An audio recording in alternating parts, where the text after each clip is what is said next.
할렐루야, 반갑습니다. 우리 또 이곳 가운데서 또 가정 가운데서 들으시는 주의 사랑하는 자녀들에게 하나님의 감화 감동이 있기를 주의 이름으로 축원드립니다.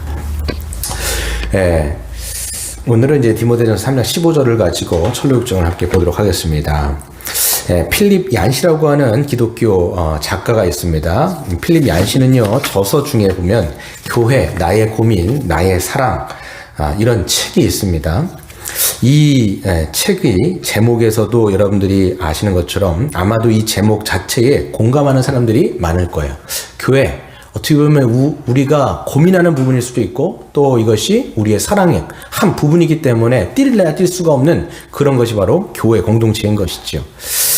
원래 원제목이 뭐냐면 church, why bother? 그러니까 이 교회를 생각하면 괴롭다라는 거예요. 이게 원제예요.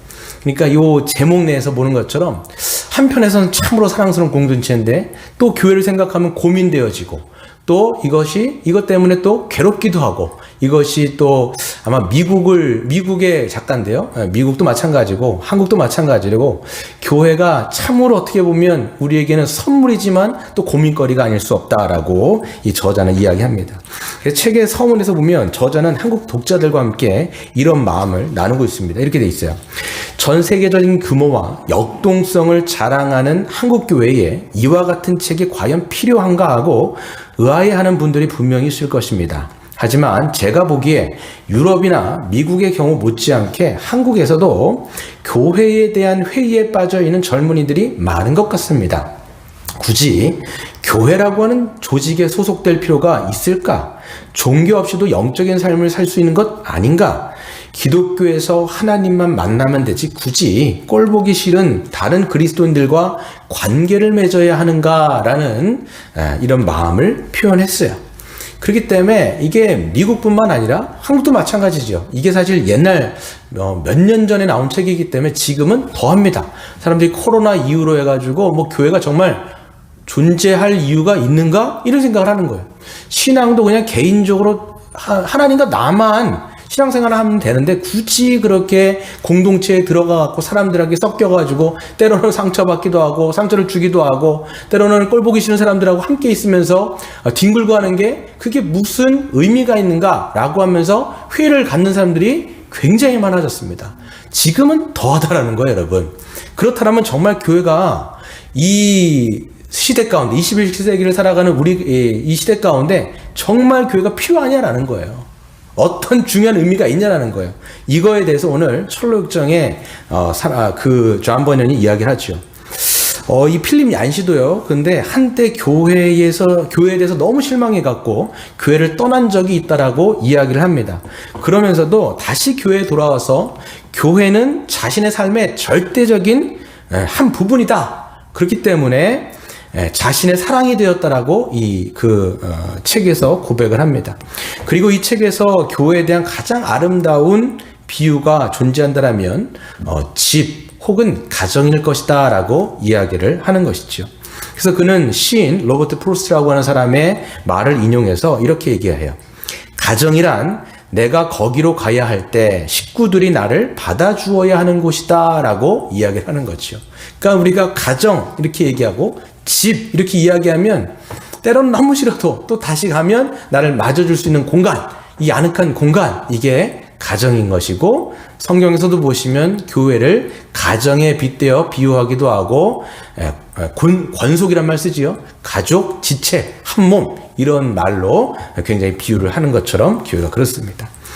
전번에도 같은 시각을 가지고 있었습니다. 그는 주인공 순례자 크리스찬의 고난의 순례 여정 중에서 새 힘과 안식을 얻는 장소로서 이 아름다운 집 이것이 그를 기다리고 있었던 것이죠. 그래서 십자가를 통과하고 곤고산 그 고난의 언덕을 통과해서 결국은 지금 순례 여정 가운데 쉼과 안식을 얻는 아주 중요한 이 플레이스가 뭐예요? 바로 이 아름다운 집. 근데 이 아름다운 집이 상징하고 있는 게 바로 교회 공동체를 얘기하고 있는 거죠. 그래서 다른 번역에서 보면 미궁, 이게 미궁이 뭐냐면 아름다운 궁전인 거예요. 그래서 이 궁전이라고 번역한 게 맞는 게 왜 그러냐면 굉장히 큰 집이에요. 아주 아름다운 궁전 같은 집이다라고 얘기해서 타 번역에 보면 이제 미궁이라고 번역된 데도 있다라는 것이죠.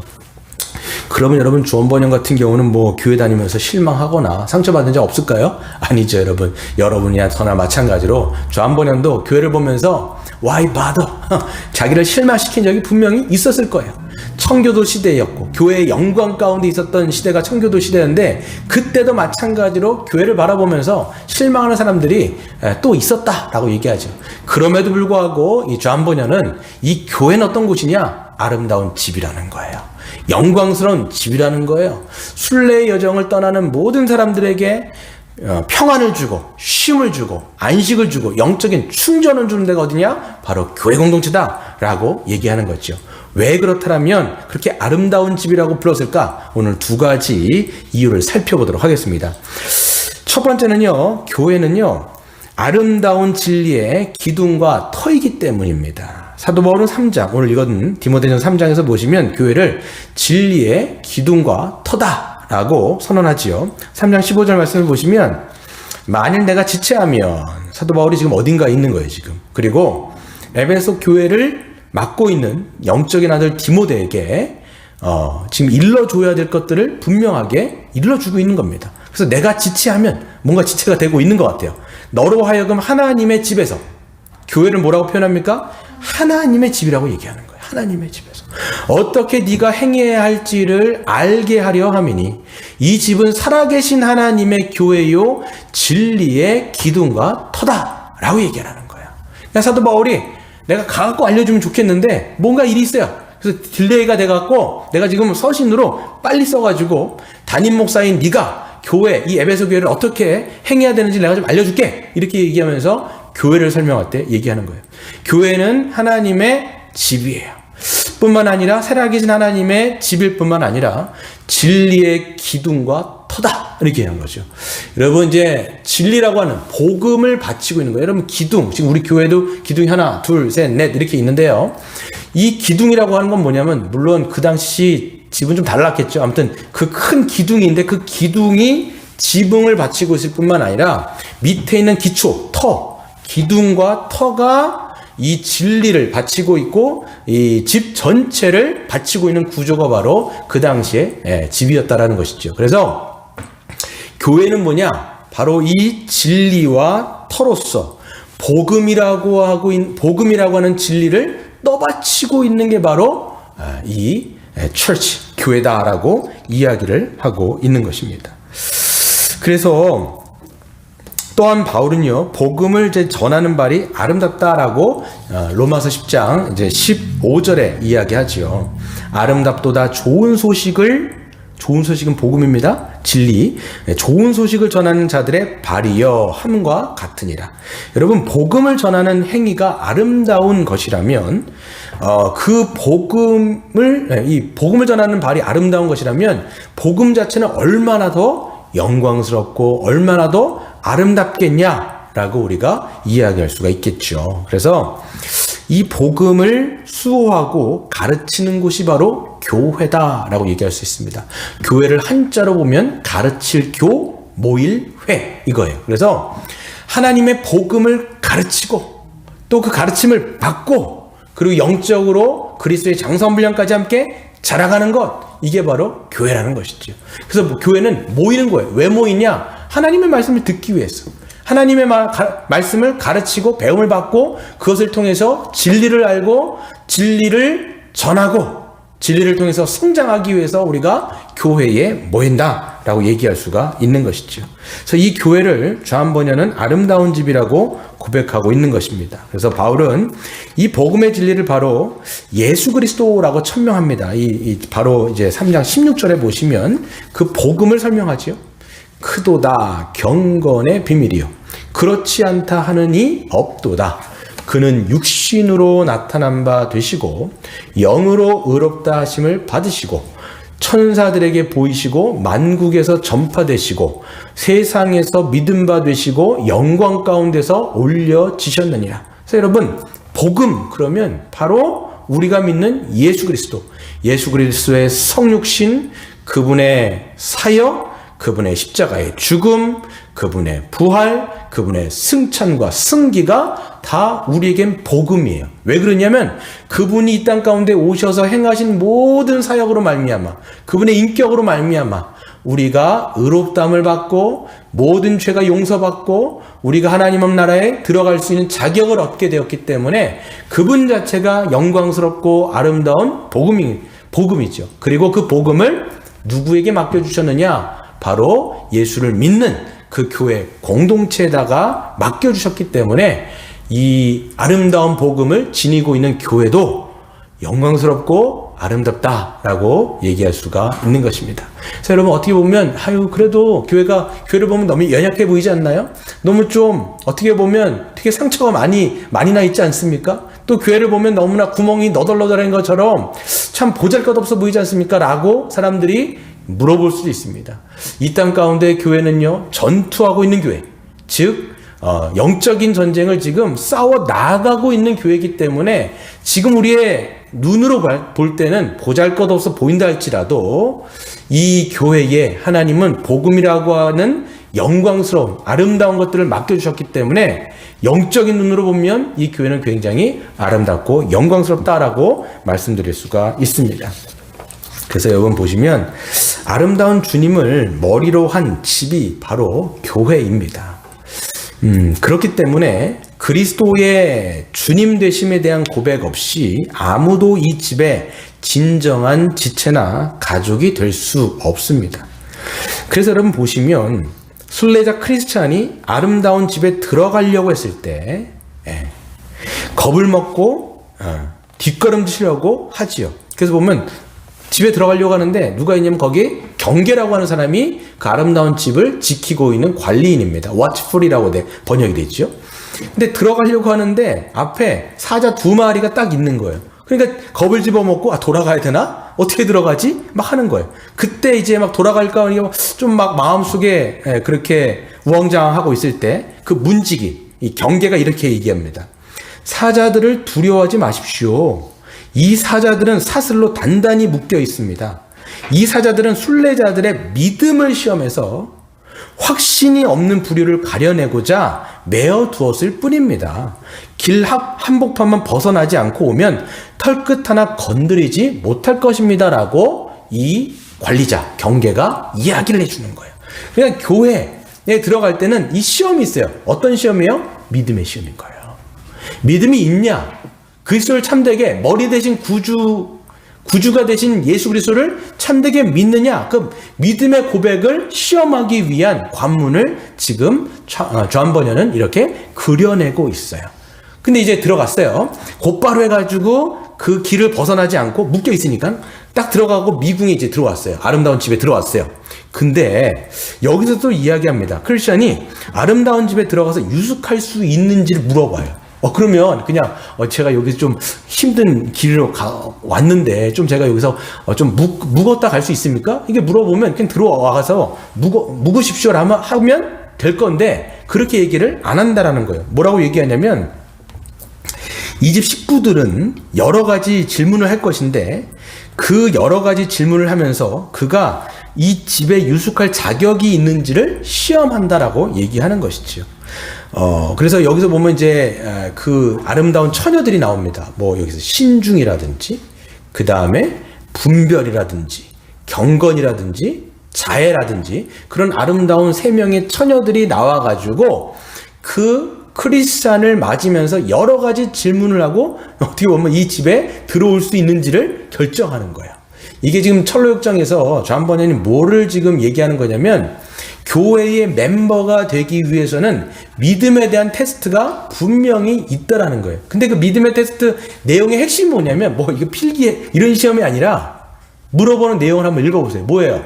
당신이 어떻게 이 길을 들어서셨습니까?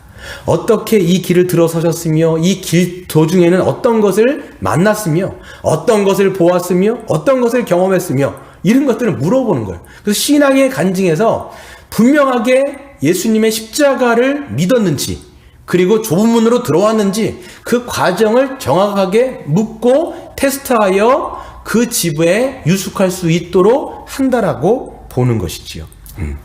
여러분, 이 배경을 알려면 우리는 존 버년이 살았던 청교도 시대의 배경을 좀 알아야 합니다. 이 청교도들은요, 한 사람이 이제 교회의 가족이 되고 싶어 하면 반드시 먼저 믿은 성도들의 질문을 통과하여 그가 믿음의 사람인가를 확인하는 절차를 가졌습니다.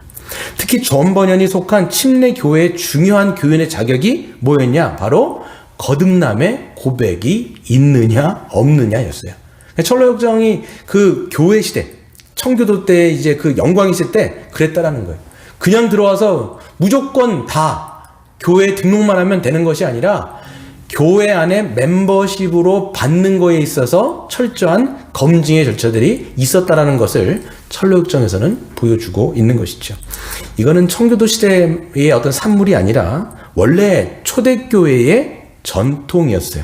그래서 이것을 청교도들은 회복시켰던 것입니다. 그래서 믿음의 고백을 하고 그것을 통과한 사람만 교회의 회원으로 받아들였으며 그 회원들만 성참에 참여하게 한 것이지요. 지금 그래서 지금 시대는 참 이런 것들이 없어지고 있는 시대 아닙니까? 그냥 누구나 다 와가지고 교회 안에 와서 그냥 멤버십을 가지려고 하지만 이제는 우리가 이것들에 대해서 문제의식을 갖고 있기 때문에 원래 이렇지 않았어요. 한국교회도 원래 교회 안에 들어올 때는 철저하게 목사와 장로의 어떤 그 믿음의 고백에 대한 점검을 받고 그 다음에 등록교인으로 받아들이고 그리고 한 멤버십을 가지고 함께 교회 안에서 신앙생활을 할 수 있도록 분명히 이 세례라고 하는 또 등록교인이라고 하는 절차가 분명히 있었는데 이게 한국교회에서 언제부터 사라지게 됐냐면 교회가 점점 사람이 많아지고 교회가 부흥하는 역사가 일어나면서 이 성장주의, 부흥주의가 이 교회 안에 들어오면서부터 그런 제도들이 하나씩 다 없어진 거예요, 사실. 그렇기 때문에 누가 왔다가 누가 가는 것도 잘 모르게 되어지고 교회에 그러다 보니까 멤버십이 누가 교회냐 누가 교회가 아니냐 이런 것들이 희석되다 보니까 무엇이 망가지기 시작했냐면 교회의 거룩성이 망가지기 시작한 거예요. 그래서 여러분 우리가 초대교회에서 전통이고 전통이라기보다는 초대교회가 그렇게 했던 것이고 또 교회의 영광시대에 있던 청교도들이 그랬고 또 이제는 우리가 이 교회의 거룩성을 다시 한번 회복하기 위한 지금 시대에 그냥 아무나 받는 것이 아니라 우리 또한 믿음으로 점검하고 신앙의 간증이 있는지를 보게 되어지며 거기서 교회 회원들을 우리가 다시 묶는 것이 필요하다는 생각이 듭니다. 그래서 여러분 이런 것들을 이제 어떤 큰 교회에서도 이런 것들을 하는 목사님들이 있는데 이런 얘기를 하시더라고요. 큰 교회 목사님이신데 본인 아마 하시지 못한 그분도 침례교단의 목사님이 있었어요. 근데 굉장히 큰 교회예요. 그러면서 이런 얘기를 하시더라고요. 우리 침례교회는 원래부터 이런 것들이 전통이었는데 우리도 지금 우리가 아마 이것을 시작한다 그러면 교회 수가 반쯤은 줄어들겠지만 교회의 거룩성은 회복될 것입니다 라는 그런 이야기를 좀 하시는 걸 제가 들은 적이 있어요. 그러니까 여러분 우리가 그때나 지금이나 교회로 들어오는 관문은 굉장히 중요합니다. 복음이신 예수 그리스도에 대한 분명한 신앙의 고백과 간증, 삶의 간증들이 있을 때 한 교회의 회원으로 받아들여 한 몸으로 살며 순례의 여정을 걸으며 서로가 서로에게 위로와 격려가 되게 되는 것이지요. 그래서 철로역정은 그 부분들을 잘 그리고 있다는 것을 보게 되는 것이죠. 두 번째, 교회는요 아름다운 교제의 공동체이기 때문에 교회는 아름다운 집입니다. 그래서 크리스찬이요 아름다운 집에서 만나게 될 사람들의 이름들을 보게 되어지면 여러 사람들 나오죠. 신중, 분별, 경건, 자선 이런 이제 그 처녀들이 나옵니다. 그래서 존 버년은 이들을 아름다운 수녀, 즉 아름다운 사람이라고 부릅니다. 그래서 이 집에서 크리스찬은 얼마 동안 머물며 아름다운 이제 교제를 나누게 되어지는데 이들은 한동안 이제 어떤 이야기를 하는지 여러분 잘 한번 보세요. 그게 어떻게 이제 철로역정을 해석하는 사람들은 그 사람들을 이제 직분자로 봐요. 목사와 장로 같은 직분자로 보면서 이름 보세요. 신중, 분별, 경건, 자선 이런 사람들이 질문을 막 던지잖아요. 크리스천한테. 아까 얘기했던 것처럼 어떻게 이 길을 들어섰습니까? 어떤 것을 보셨습니까? 어떤 것을 경험하셨습니까? 라고 하면서 함께 거기서 신앙의 간증을 통해서 깊은 교제로 나아가는 것을 보게 돼요. 여러분, 초대교회 교인들은요, 만나면 우선 간증부터 나누는 교제를 시작했다고 얘기합니다. 그래서 간증이 없이는 어떤 신자도 그 교회에 지체로 영입되지 않았고 성찬에 참여하는 것이 허락되지 않았습니다.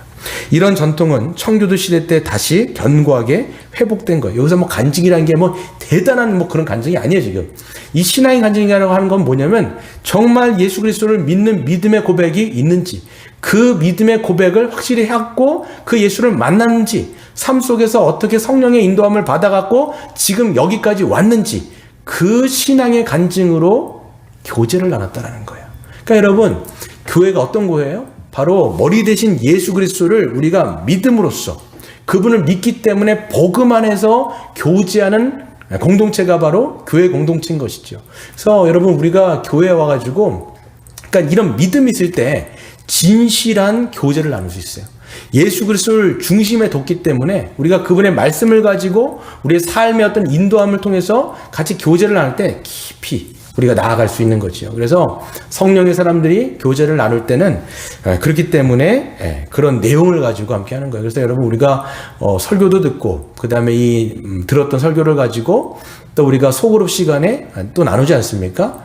그러니까 여러분, 그 시간이 우리 어떤 세상적인 이야기를 나누는 시간이 아니라 우리가 하나님의 말씀을 어떻게 받았고 그 말씀으로 어떻게 진실하게 살려고 발버둥 치고 있는지에 대해서 서로 함께 나눔을 통해서 깊은 교제 가운데 나아가는 시간인 것이죠. 그런 시간이 여러분들이 되시기를 바랍니다. 그래서 그들은요, 간증을 나눈 다음에 식탁이 마련되고 상에 둘러앉아서 교제의 식사를 나눕니다. 그 식사를 하는 거 보면 굉장히 풍성하죠.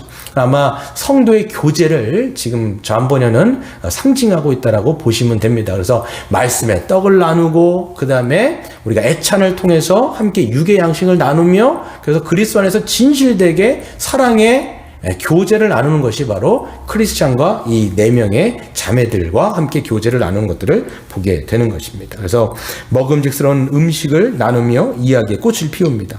이런 공동체의 교제는요, 성경에서 굉장히 아름답게 묘사하고 있습니다.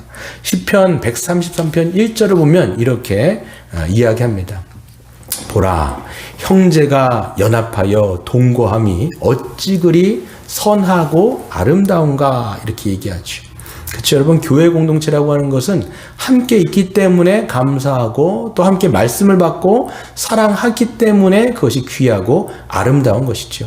여러분, 우리가 복음이라고 하는 것을 우리가 지니고 있기 때문에 아름답기도 하지만 그 복음을 가지고 함께 나누기 때문에 이 공동체가 아름답다라고 이야기할 수가 있습니다.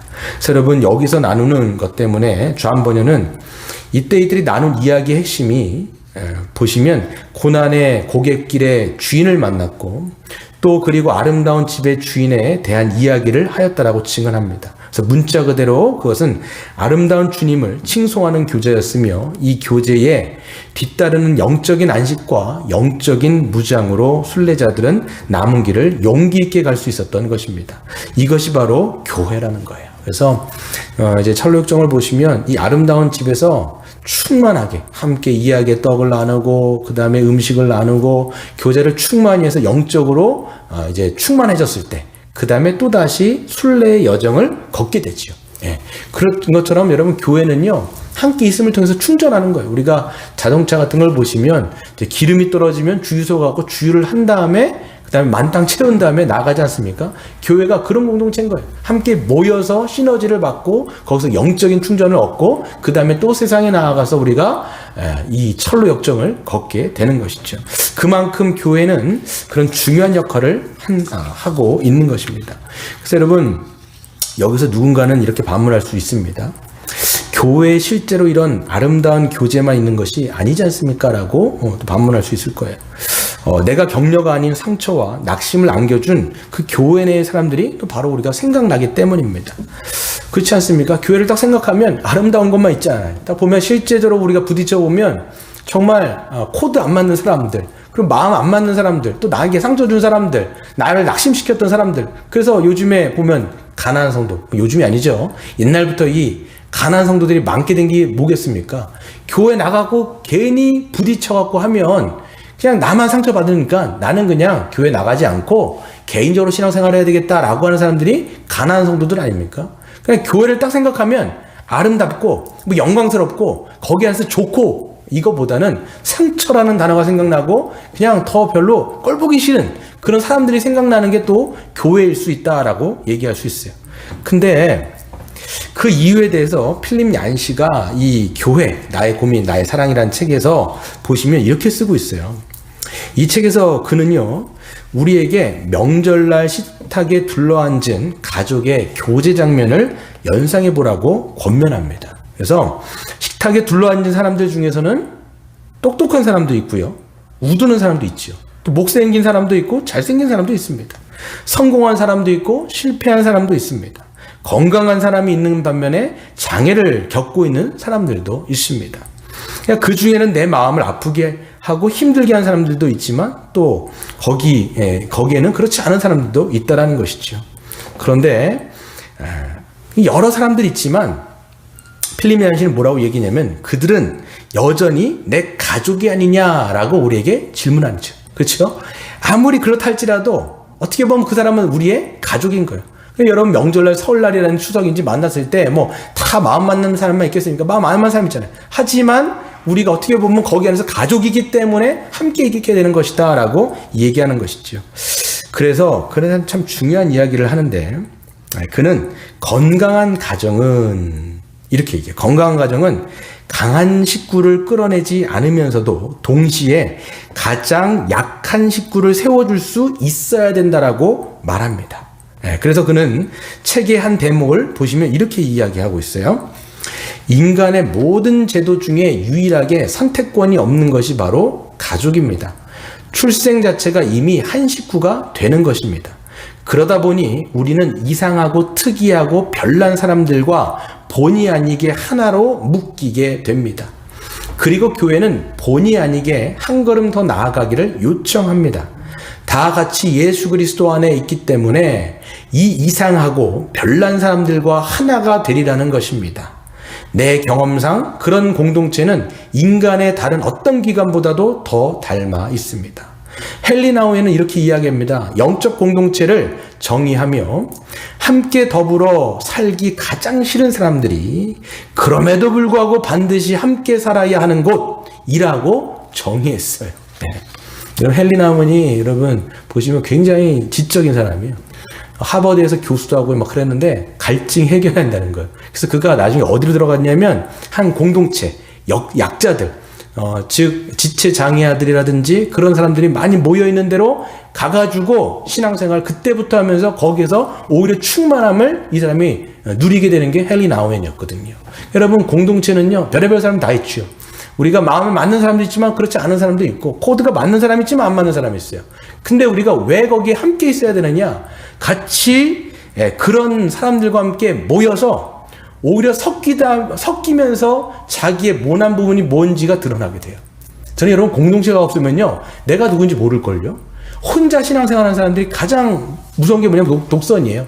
나는 하나님과 관계가 좋다? 근데요 여러분 우리가 정말 다른 지체들과 함께 한 공동체로 살 때 비로소 뭘 알게 되냐면 내가 어떤 부분이 연약한지 내 죄성이 뭐가 있는지를 부딪히면서 알게 돼 있어요.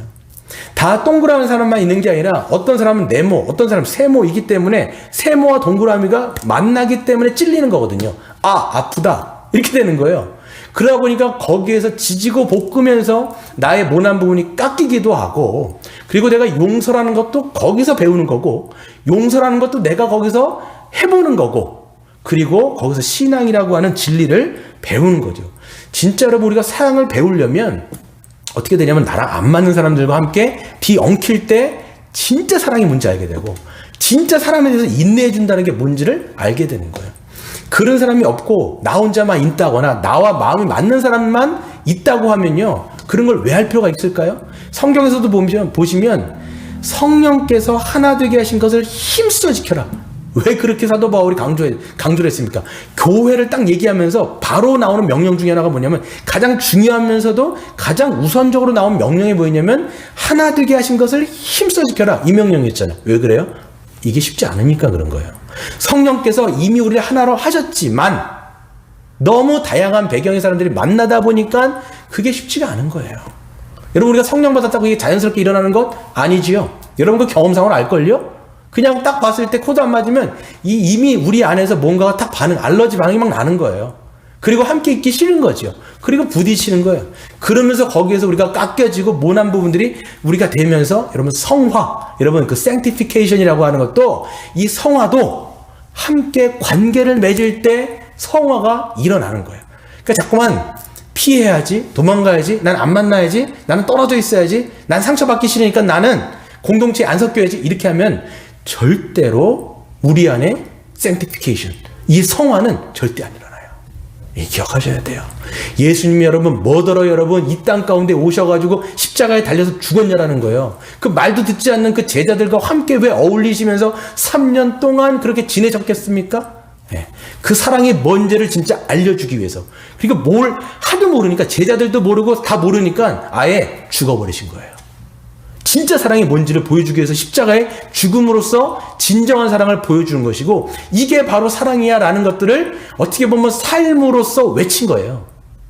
그러니까 여러분, 우리가 십자가를 믿는다라고 얘기했을 때 그 십자가가 우리에게 무게가 다가오려면 그 무게는 어디에서 우리가 느껴야 되냐면, 함께하기 싫은 사람, 나와 안 맞는 사람, 그런 사람을 인내할 때 사랑이 뭔지를 배우고 십자가의 사랑이 뭔지를 그때 우리가 비로소 알게 되는 것 아니겠습니까? 저도 마찬가지인 것 같아요. 제가 뭐 그걸 다 알아서 지금 설교하는 게 아니지 않습니까? 저도 자라가는 과정이고 여러분도 자라가는 과정이기 때문에 우리가 함께 있는 것은 쉽지 않지만 함께 가는 게 교회고, 거기서 아름다운 하모니가 나기 때문에 교회가 아름다운 집인 거예요. 결론입니다. 우리 한 이야기만 하고 마치도록 할 텐데요. 이 필립 얀시 얘기 참 많이 하죠, 오늘 제가. 필립 얀시가 감동적인 일화 하나를 이제 이야기를 해요. 들려주는데, 그가 살고 있는 미국의 콜로라도라고 하는 주의 작은 마을인데, 에버그린이라고 하는 고등학교가 하나 있었습니다. 근데 유일한 거기에 오케스트라, 이 단이 있었던 것이죠. 그러니까 뭐, 고등학교 학생들로 구성된 아주 그냥, 프로페셔널이 아니라 아주 아마추어의 오케스트라 단이 있는 거죠. 근데 그들이 이제 어느 날 가을에 이제 무슨 날이 돼가지고 이제 이 베토벤 9번, 전 뭔지 모르겠어요. 베토벤 9번 교향곡을 연주하게 됐습니다. 그래서 뭐 숙련이 되지 않고 아무리 연습해봤자 이 베토벤 9번이 굉장히 어려운 곡인가 봐요. 그러니까 아무리 연습해봤자 고등학생들이 연주하니까 뭐 얼마나 뛰어난 기량을 보였겠습니까? 그래서 이제 이 필립 얀시가 그 연주에 가서 이제 앉아 있었던 거죠. 그래서 그 고등학생들이 이제 연주를 시작하게 되는데, 아니나 다를까 들었는데 수준 미달인 거예요.